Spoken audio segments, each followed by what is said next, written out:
Bem, bom dia a todos vocês. Vamos dar hoje continuidade ao nosso conteúdo programático, né, de introdução ao estudo do direito. Eu estou um pouco baqueado desde ontem.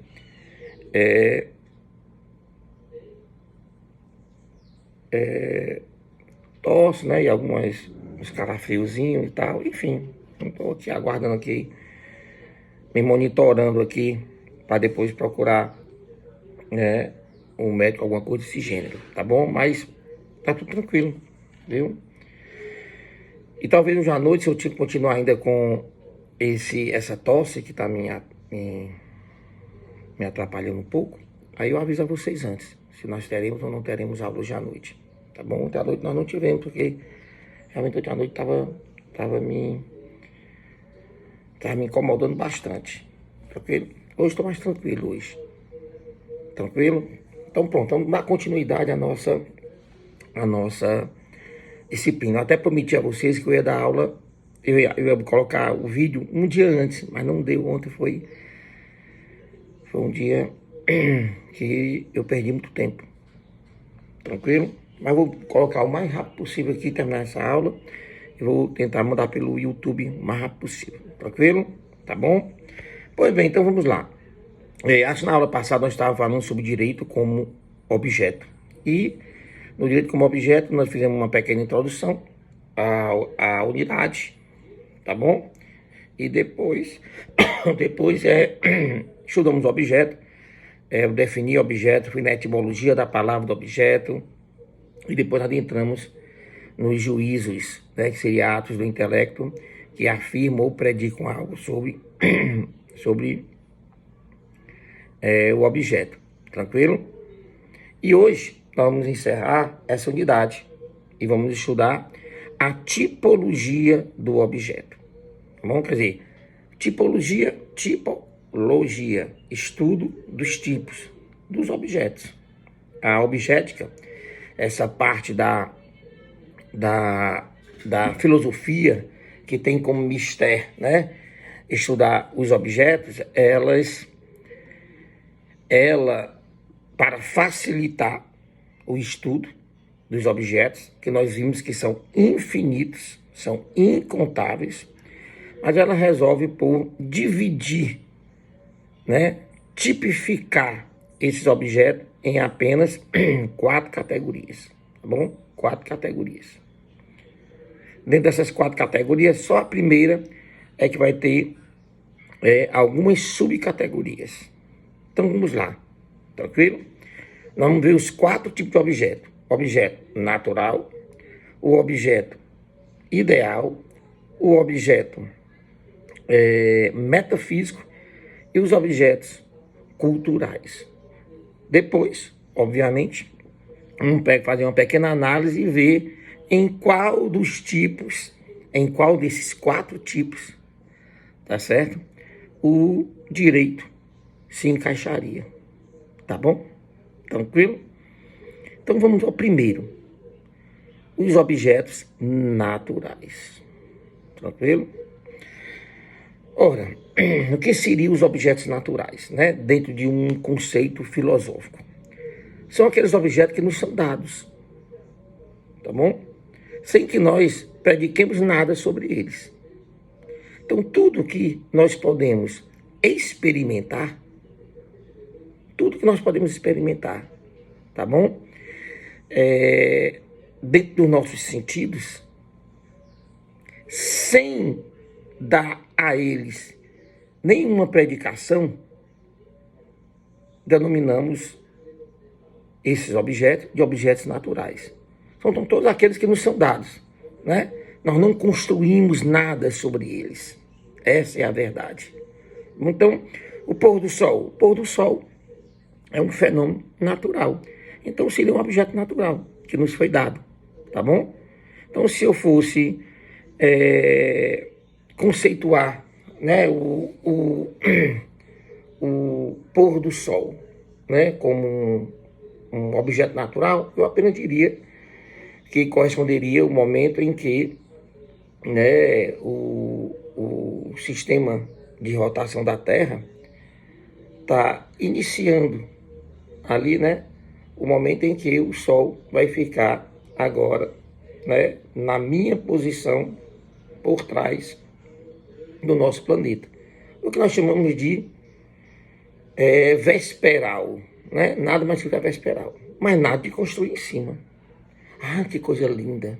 Ah, que coisa maravilhosa. Ah, o pôr do sol me deixa apaixonado. Não, isso aí não é da natureza, tá bom? É como se você observasse uma planta e pedisse a um botânico para caracterizar aquela planta. O que é que ele dizer? Bem, aquela planta ali, ela é uma planta de porte médio, ela tem um caule, um tronco, né? De diâmetro tal, do tipo tal. A raiz dela é uma raiz profunda, é rasa, é uma raiz que é ramificada ou menos ramificada.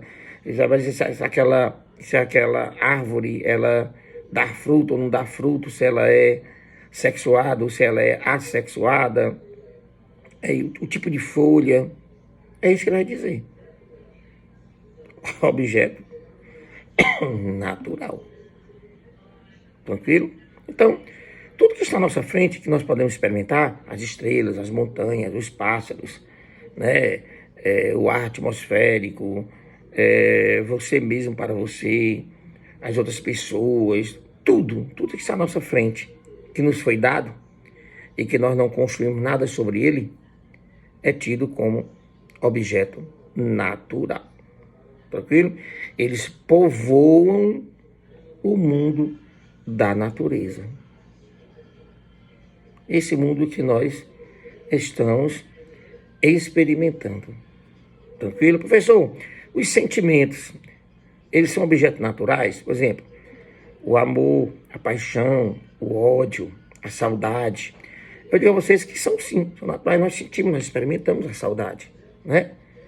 Você pensa numa pessoa que já se foi da sua família, que lhe era querida, você sente saudade dela, dessa pessoa. Então, você experimenta. Não vai imaginar que os objetos naturais precisam ser materiais. Não. Eles podem estar dentro do plano do abstrato, desde que você experimente. Né? É tanto que quando você está apaixonado por alguém, né? Quando essa pessoa chega perto de você, você sente, né? Seu coração palpitar mais rápido, você sente, você fica nervoso, tá bom? Quando você se separa dela, você tem vontade de voltar a estar próximo dela. Isso é experiência, isso é experimentação. Então, o amor, a saudade, o ódio, né? Esses sentimentos, a atenção, a motivação, todos esses sentimentos, eles também são, sim, são objetos naturais. Agora, eu dizer, por exemplo, eu adoro ter saudade. Aí eu saí do plano da natureza, tá bom? Saí do plano da natureza e fui para um outro plano, tá bom? É muito bom você sentir saudade. Saí do campo da natureza. Por quê? Porque eu construí sobre ela. Tá vendo aí? Eu disse que era bom, eu digo que era ruim. Nós temos pessoas que vivem da nostalgia. Vivem do passado. Tem pessoas que odeiam o passado. Tem pessoas que são super, hiper, mega atenciosas. Outros não. Outros devagueiam muito. Então, quando nós formos analisar algum objeto natural, nós vamos experimentá-los, nós vamos emitir juízo de existência sobre eles. Juízo de existência, tá bom? Então, esse anel que eu tenho aqui na minha mão, né? Esse anel aqui, eu vou analisar, vou só apenas dizer que ele é um anel de ouro, que ele, eu acho ele, né? Ele não é tão pesado, né? Assim, ele tem um brilhantezinho aqui, um brilhante e tal. Pronto, natural. Aí quando eu digo que eu acho que ele é muito lindo e que ele me representa e que ele, de alguma forma, me dá uma sensação aí eu saí do campo da natureza. Entenderam? Os objetos naturais, eles podem ter duas subcategorias, tá bom? É bom que vocês acompanhem essa aula com o roteiro que eu estou enviando para vocês. Nesse roteiro vai estar dessa forma. Vocês vão só preenchendo, né? O caderninho de vocês, ou vocês imprimem a folha, enfim, tá bom? Então, esses objetos, os objetos naturais, eles podem ser físicos, aqueles que nós podemos, de alguma forma, experimentá-los através da visão, da audição, do tato, da deglutição, do olfato, enfim, físicos. Dá para o meu experimentar. Como ele pode ser psíquicos, que são justamente os sentimentos. Que nós não palpamos a saudade, né? O amor, a paixão, o ódio, mas nós sentimos, nós experimentamos. Então, os objetos naturais que nós podemos experimentar de alguma forma, de forma direta, através dos nossos sentidos, nós chamamos de físicos. E os psíquicos são aqueles objetos naturais que, de alguma forma, eles transpassam e nós sentimos ele através da sensação, né, dos nossos hormônios em nós mesmos. Então, o medo, por exemplo, tá certo? O medo, ele é um objeto natural. E quando ele está, né, quando nós sentimos medo, você vê o que acontece com a gente, né? A gente fica trêmulo, a gente não sabe muito o que pensar, alguns ficam paralisados, a gente sente o medo, tá bom? De forma muito, muito severa, às vezes. Então, o medo é sim um objeto natural psíquico. Características do objeto natural. Eles, tá bom? Existem. Eles são experimentados e eles são ausentes de valor. Estão ouvindo?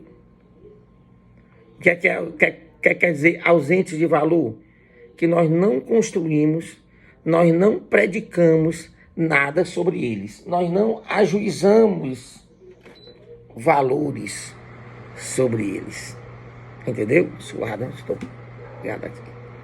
Entenderam? Saindo dos objetos da natureza ou objetos naturais, vamos passar para os objetos ideais. Tá bom? Tem no nosso roteiro um quadro, que eu estou mandando para vocês, um quadro sinóptico. Nesse quadro vai estar lá os objetos naturais e vai estar ao lado as características de existência, de experiência e de valor. Aí vocês vão preenchendo, tá bom? Por exemplo, o objeto natural, você vai preencher. Eles existem? Sim. Eles são experimentados? Sim. E valores? Aí vocês botam não, porque eles são ausentes de valor. Tá bom? Vamos agora para os objetos ideais. Os objetos ideais, pelo próprio nome, né? Pela própria denominação, são objetos que eles povoam o mundo das ideias. Tá bom? E não o mundo da natureza, mas o mundo das ideias. Tá certo? Professor, então que objetos seriam esses, né? Que objetos seriam esses? Bem, esses objetos são principalmente as figuras geométricas, né? São exemplos. Outro exemplo, a estrutura lógica de pensamento de uma pessoa. Tá só no plano das ideias. Tá bom? Tá certo? Os logaritmos. Os algoritmos, quer dizer, os algoritmos. Os algoritmos, eles são retratados em uma folha de papel, às vezes em uma folha de programa, tá bom? Mas ali são só aquilo ali não é o algoritmo, aquilo ali são os símbolos que compõem um algoritmo. Como também, quando você está diante de uma figura geométrica, tá bom? Ali não é a figura geométrica, ali é a representação da figura geométrica. Então, se eu mostro para vocês uma figura como esta, por exemplo, tá bom? Aqui, pronto. Tá certo? Ó, essa aqui é uma figura retangular, tá bom? Mas isso aqui não é o retângulo. tá bom? Não é o retângulo. Como esse daqui também não é o quadrado, tá bom? Estamos diante de objetos cuja a forma é quadrática, cuja forma é retangular. Mas aquilo aí não é o retângulo. E se eu desenhar uma folha em branco, um retângulo, por exemplo, o que é que eu posso dizer? O que eu posso dizer é que aquilo ali é a representação de um retângulo, mas não é o retângulo. Por quê, professor? Porque o retângulo, o quadrado, né, o círculo, o cubo, a pirâmide, o cilindro, o cone, a esfera, todas essas figuras, elas não existem. Elas estão apenas no plano das ideias. No entanto, nós podemos sim representá-las através de desenhos, como também nós podemos pegar um objeto e formatá-lo de uma forma que fique na forma ou de uma esfera, com aquelas bilas de gude, né? Uma bola de futebol em forma de esfera. Eu pego um dado, aqueles dados de jogos, né? Aquele dado ali é em forma de um cubo. Tranquilo? Eu pegar uma lata de leite ninho, ali tem uma forma de um cilindro. Mas ali não é o cilindro.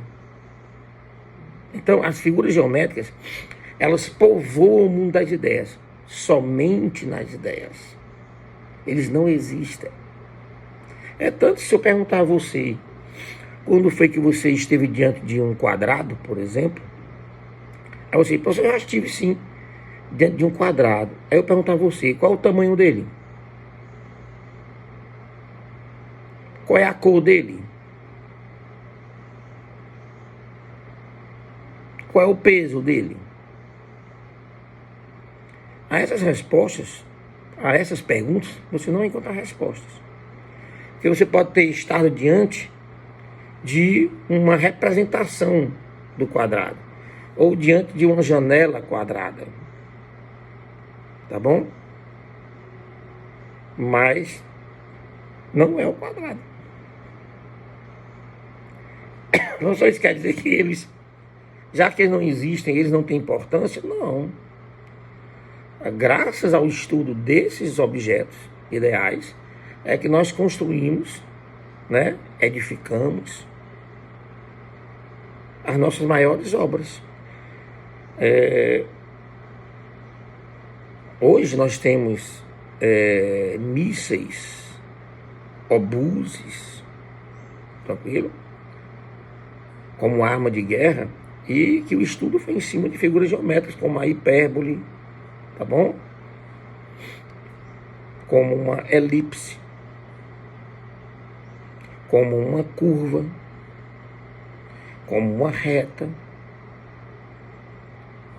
E aí, nesse estudo, é que a gente consegue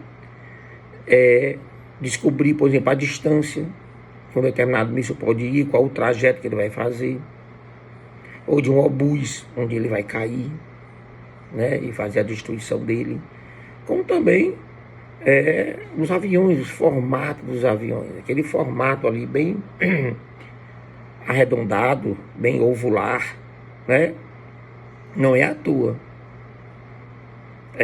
Aquela forma é para justamente ter uma maior aerodinâmica e, consequentemente, ter menos resistência, tá certo? No seu trajeto, menos resistência com o ar, no seu trajeto. Então, através dessas formas geométricas, do estudo dessas formas geométricas, nós conseguimos estar onde nós estamos hoje. O que você não pode confundir, tá bom? É que uma bola de futebol é a esfera. Não, ela tem uma forma esférica. Tranquilo?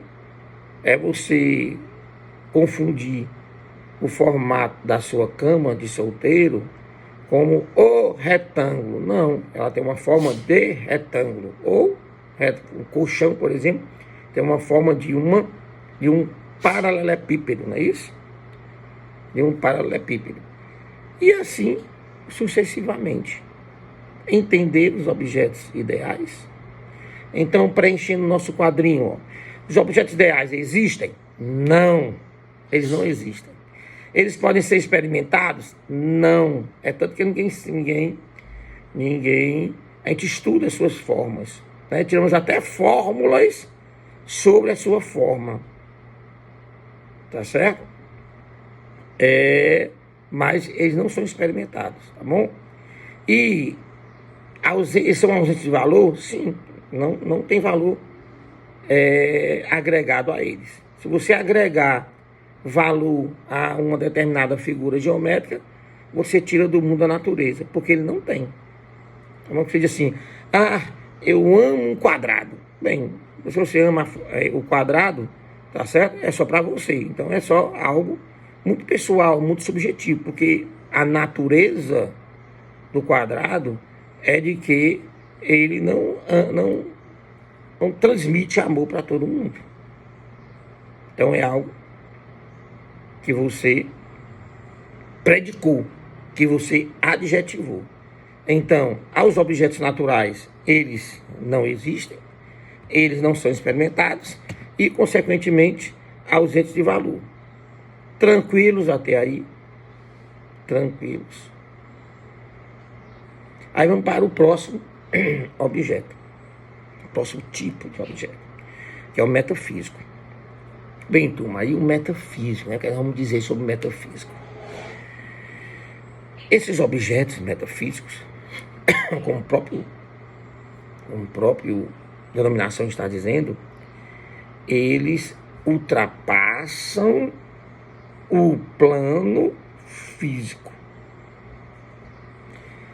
Mas eles são experimentados. Eles existem. Aliás, eles não são experimentados. Eles existem, mas não são experimentados. No sentido de que nós não o experimentamos através da nossa experiência. Mas eles são muito valorados. Professor, como é que a gente entende esse objeto metafísico? Ele existe, mas eu não experimento, né? Como é que uma coisa existe se eu não experimento? É assim, nós não experimentamos esses objetos, tá bom? Pela audição, pelo olfato, pela visão, pelo tato, pelo paladar, não. Tá bom? Mas nós experimentamos através da intuição. Então vamos lá. Professor, dê exemplos desses objetos, para que eu possa entender melhor. Então, o mais clássico desses objetos é Deus, né? Deus é um objeto metafísico. Tranquilo? Ele é um objeto metafísico. Tá bom? E que objetos metafísicos são esses, né? O que incorreria nessa como é que nós poderíamos intuí-lo, tá bom? É o seguinte, olha. Se eu perguntar a vocês, né, se Deus existe, tá certo? Todos vocês vão dizer que sim, ou a maioria vão dizer que sim, tá bom? Aí eu pergunto, você já viu Deus? Nós já vimos Deus? Ele tem uma forma antropomórfica ou não? Para nós católicos, sim. Para outros, por exemplo, o hinduísmo, não. Tá vendo aí? Mas existem. O Deus. Para nós somos, né, monoteístas, então nós temos um Deus, né? Nós temos um Deus. Para outros, não. Eles existem porque nós sentimos eles, a sua presença, mas essa sensação de presença dele, né, é do divino, não é através da nossa experiência mundana, mas através de uma intuição, através da fé. Da fé. Mas, pessoal, mas eu não acredito em Deus, né? Mesmo que você não acredite em Deus, você acredita, sabe em que? Você acredita numa harmonia do universo. Você acredita na harmonia do universo. Porque essa harmonia ela é perfeita. Você sabe que amanhã, ou mais tarde, o sol vai se pôr. Nós estamos aqui às quase 9 horas da manhã. Vocês sabem que mais tarde o sol vai se pôr. Ou você discute isso, né? E que amanhã o dia vai nascer novamente. Como é que você acredita num negócio desse? Como é que você acredita? Né? Não vamos cair na suposição. Porque se cair na suposição, a gente sai desse plano. Supor é algo muito subjetivo. Então, os objetos metafísicos são aqueles que existem, não são experimentados, mas que têm um valor agregado muito grande. É tanto que os metafísicos é tudo máximo. Já observado os objetos metafísicos? Vou dar exemplo. Deus é um objeto metafísico, Satanás é um objeto metafísico, a alma humana é um objeto metafísico, o espírito humano é um objeto metafísico. Mas se vocês observarem, é tudo máximo. Deus, suma sapiência, suma presença. Não é isso? Ele está em tudo, ele vê tudo, ele compõe tudo, ele conhece tudo, ele é onipresente, onissapiente e onipotente. Quer dizer, ele é onipresente, ele está em todos os lugares. Ele é onissapiente, porque ele conhece tudo. E ele é onipotente porque ele tem o maior dos poderes, ele é o mais poderoso de todos os seres, né? De tudo que nós conhecemos. Se você passar por Satanás, ele é tudo de ruim, né? Então Deus é suma bondade, suma benevolência, suma compreensão. Aqui não. Aqui é suma maldade, né? Tá vendo aí? Tudo é o máximo, seja o máximo para o melhor, seja o máximo para para o mal, né? Professor, e a alma humana? A alma humana é considerada nossa essência. O que é essência? É tudo. Vasconcelos não é este corpo orgânico, físico, tá bom? Dentro deste corpo, ou subsumido a essa materialidade do Vasconcelos, há ali dentro uma alma, né? Uma alma que compreende, uma alma que ama, uma alma que tem seus objetivos, né? Uma alma que crê, enfim, é a minha essência. É a minha essência, é o meu espírito. Entenderam aí? Professor, como é que nós conhecemos esses objetos? Através, obviamente, a gente vai conhecer, através da intuição. No caso, de Deus, né? A fé, né? Através da fé. Tranquilo? Fé é você acreditar num ser sem experimentá-lo. Né? Eu nunca vi, não sei como é, qual o sexo dele, qual é a cor da pele dele, qual é a estatura dele, se ele tem, inclusive, forma antropomórfica, ou se a forma dele é uma forma, se é algo que não tem forma, tá bom? Enfim, mas eu acredito, né, que ele existe, que ele atua em minhas ações, em minha vida, tá bom? Apenas o ser humano é capaz de captar, de intuir os objetos metafísicos. Apenas o homem. Não é à toa que nós dominamos, né? Que nós dominamos esse planeta. E, aliás, estamos dominando algumas áreas, né, que ultrapassam esse planeta. Nós estamos chegando aí a Marte, né? Vocês estão vendo aí, nós estamos chegando lá, já estamos tirando fotografia, já pousamos, enfim. Tranquilo? Já vimos objetos naturais, objetos ideais, objetos metafísicos e objetos, agora, o último, os objetos culturais. Se você entendeu os 3 primeiros, tá bom? Aí você vai ficar mais fácil de você entender esse último. Por quê, professor? Porque o mundo cultural, o mundo dos objetos culturais, é denominado o mundo dos homens. Nenhum objeto que povoa esse mundo cultural, nenhum deles não teve uma construção humana sobre ele. Todos tiveram construção humana sobre eles. Todos. Tá bom? A Sandra, por exemplo, ela é casada comigo. Tá bom? Ela é casada comigo. A Sandra, ela, em sua natureza, ela é um objeto natural. O que é a Sandra?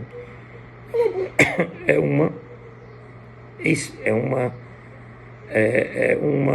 um ser humano, né, do sexo feminino. Aí eu posso dizer que ela tem uma estatura baixa para mediana. Eu posso dizer que a pele dela é uma pele parda. Eu posso dizer que a estatura dela, como eu falei, a estatura mediana, a cor dela é parda, que ela é do sexo feminino. Natural. Tá vendo aí? Mas quer ver ela passar para o mundo da cultura? Ela é apenas um ser humano do sexo feminino, de estatura mediana, pele parda, né? Agora vamos passar para a cultura. Ó. Ela é uma esposa. Esposa não é algo natural. É uma criação puramente humana. Tá vendo? Puramente humana. E como esposa, ela tem suas responsabilidades. Como eu também, como marido, tenho minhas responsabilidades. Vocês estão vendo? Que é outra coisa cultural. Ó, a Sandra, eu posso denominá-la como minha esposa. Ó, o verbo, o pronome, ó, minha. Esse pronome está só no plano da cultura. Porque no plano da natureza, ninguém é de ninguém. Somos seres humanos. Simplesmente. E nós não poderíamos, né, ter uma possessão. Aliás, esse pronome de ser minha ou meu no plano de marido e esposa, né, é um plano puramente cultural. Porque mesmo dizendo que ela é minha esposa, isso não quer dizer que eu sou o dono dela, que ela é minha mesmo, no sentido de apropriação. Não pode. Né? Inclusive o direito ele não permite. Quer outra? Está só no plano da cultura, pegando no plano do direito, pessoa. Pessoa não existe no mundo da natureza. Existem seres humanos. E existem entes, né? Que não são seres humanos. É o que existe no plano da natureza. Aí quando vem para o plano da cultura, aí existe a pessoa. E para ser pessoa, tá bom? Primeiramente, tá certo? Primeiramente, tem as pessoas físicas. As pessoas físicas, tá bom? São seres humanos. Seres humanos que nasceram com vida. Aí são consideradas pessoas. E existem entes, né? Conjuntos de objetos com finalidade própria. Alguns deles para não ser considerados pessoas. Por exemplo, é uma empresa. Uma empresa é considerada pessoa. Uma sociedade constituída é também uma pessoa. Tá bom? Não vou imaginar que todo grupo de pessoas pode se tornar uma pessoa, não.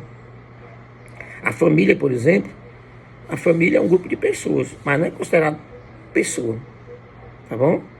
É considerado um ente despersonalizado, a família. Em alguns momentos poderá ser tratada como tal, mas são raras exceções, tá bom? Raríssimas exceções.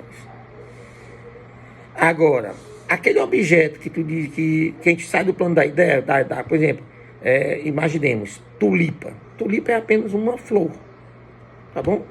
É uma flor, é um tipo de flor, a tulipa.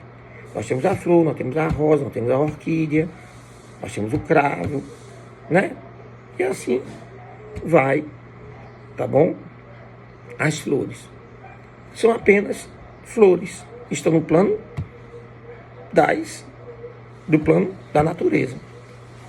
Né? Se você observar uma tulipa, você vai ver a cor da tulipa, que geralmente elas são brancas. Pois bem, é isso. Aí você diz assim, ó, eu amo tulipas. Quando eu estou diante de uma tulipa, né, eu me sinto muito bem, eu acho linda aquele tipo de flor. Então a tulipa sai do campo da natureza, e passa para o campo da cultura, pelo menos para a tua. Agora pode ser para todos. Por exemplo, a rosa, ela por muito tempo foi símbolo feminino, né? É tanto que no Dia das Mulheres, no Dia das Mães, geralmente nós as presenteávamos com rosas. A minha mãe, por exemplo, adorava rosas. Adorava. Então a rosa em si, a rosa, não a flor, a rosa, ela passou muito tempo a ser um símbolo feminino. Tá bom? A ser um símbolo feminino. Viu a rosa saindo do plano da natureza? Apenas uma flor. Mas agora ela vem para mudar a cultura e se torna um símbolo. Como a coruja. A coruja ela é apenas uma ave de rapina. Tá bom? Na natureza. E para mim, por exemplo, é horrível. Tá bom? Mas a coruja, quando ela recebe uma carga axiológica muito grande, ela deixa de ser apenas aquela ave de rapina e passa a simbolizar algo. Por exemplo, o símbolo da pedagogia, né? O símbolo da sabedoria. Tá lá a nossa coruja como esse símbolo. Ela sai do plano da natureza e passa para o plano da cultura. Como a águia é um símbolo dos Estados Unidos, como o urso é um símbolo da União Soviética, tá bom? Como o canário ou o canarinho era o símbolo da nossa seleção brasileira. Então, os objetos culturais, eles não nos são dados, eles são construídos, tá bom? Quando eu falo que essa construção humana sobre um determinado objeto, essa construção é uma construção adjetiva, é uma construção predicativa. Não é de você construir um prédio, por exemplo. Um prédio é um prédio. Um edifício é um edifício, está no plano da natureza. Tá bom? Está no plano da natureza. Agora, às vezes um determinado edifício, ele pode simbolizar algo. Né? Pode simbolizar algo. Esse símbolo, esse simbolizar, né? Esse novo significado que se dá a um determinado objeto que ultrapassa a sua própria natureza, é que torna-se cultura. Tá bom? É que se torna cultura. Então, o mundo da cultura, ou os objetos culturais, eles existem, eles são experimentados e eles são enxertados de valores. Preenchemos o quadrinho, não é não? Preenchemos o quadrinho. O quadrinho tem lá, ó. Eu vou abrir ele aqui para mostrar a vocês. Mostrar não, né? Para que vocês acompanhem aí, né? Para que vocês acompanhem no nosso Então tem ali, ó. O quadrinho tem tipos, aí tem naturais, ideais, metafísicos e culturais. São os tipos de objetos. E do lado à direita, vamos ter as características, né? Existência, experiência, valor e método. Tá certo? Então, os naturais, experiência, sim. Ou existência, sim. Experiência, sim. Valor, não. Nos naturais. Nos ideais, existência, não. Experiência, não. Valor, não. E aí vem metafísicos. Metafísicos, eles existem? Sim. Tá bom? A experiência, não. Valor, sim. Aí você bota um sim e um mais do lado. Por quê? Porque todos os objetos metafísicos, eles se caracterizam pela grande carga axiológica. Então o valor é muito grande, tá bom? Muito grande mesmo. E os culturais? Os culturais, existência sim, experiência sim, valor sim. Professor, tem aqui uma coluna de métodos. Os métodos eu vou explicar para vocês quando nós estivermos em aula ao vivo, tá bom? Ao vivo a gente preenche esse restante do quadrinho. Tranquilos? Aí vem a pergunta que não quer calar, tá certo? E essa pergunta teremos respostas também na aula ao vivo. E qual é a pergunta que não quer calar? Professor, o direito se enquadra em qual desses aí? Ele é um objeto natural, ideal, metafísico ou cultural? Tranquilos? Fica aí essa pergunta, tá bom? 42 minutos de aula e à noite, eu não sei, eu não vou prometer a vocês que à noite eu vou estar com vocês. Vai depender dessa minha evolução, tá bom? Para o bem, né? Tô tomando medicamento e esperando aqui, tá certo? Tranquilos. Então pronto. À noite nós nos encontramos. Se cuidem.